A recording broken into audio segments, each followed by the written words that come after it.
এটাও তো সুইট মনে হয় না? হ্যাঁ ওটাও সুইট। গাছগুলো খুব সুন্দর আসতেছে ক্যামেরায়। এই গাছগুলো এখন কি চিকিৎসা দিবেন আপনি? বীজ দিছি তো। বীজ দিছেন কবে? এক সপ্তাহ।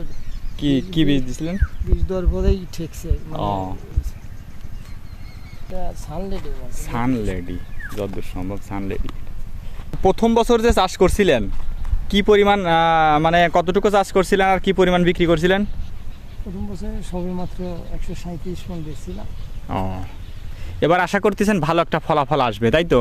এবার তো আল্লাহ যদি কোনো শর্টকাট না দেয় তাহলে তো ভালো রেজাল্ট আশা করি ইনশাআল্লাহ। ধরো আমি হিসাব করছি বলে যে হুম আমার 1000 গাছ যদি কোনো শর্টকাট না আসে হুম তাহলে গাছ প্রতি 1000 করে টাকা হলে ধরো 10 লাখ টাকা। যাক ইনশাআল্লাহ। তাহলে এখন আপনার এই যে আপনি যে আশা করছেন এটা বাস্তবায়ন করা সম্ভব, কিন্তু তার জন্য কি করতে হবে? গাছগুলাকে সব একার আনা লাগবে। গাছ থাকা লাগবে, এই যে গাছ থাকা লাগবে। অনেক সুন্দর একটা গাছ, এটাও এই যে এইরকম না? এই টাইপের গাছে ফলন আসে বেশি। এটা কোন জাতের কাকা? এটা সানলেডি। সানলেডি। সব গাছ এরকম আনতে পারলে পরে তবে আসি যাবে, সব এই মাপেই আসবে।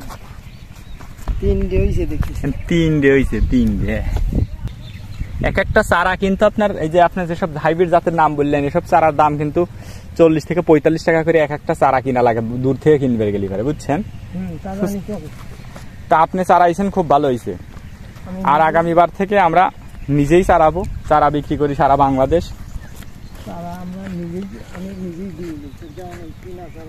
পুষায় না, আর একই রেট হয় না। গত বছর আমার 200 চারা বেঁচে 200 চারা কিনে আনছিলাম, পেকে হয়েছিল কয়েক মানে কয়েক পেকে হয়েছিল। ও,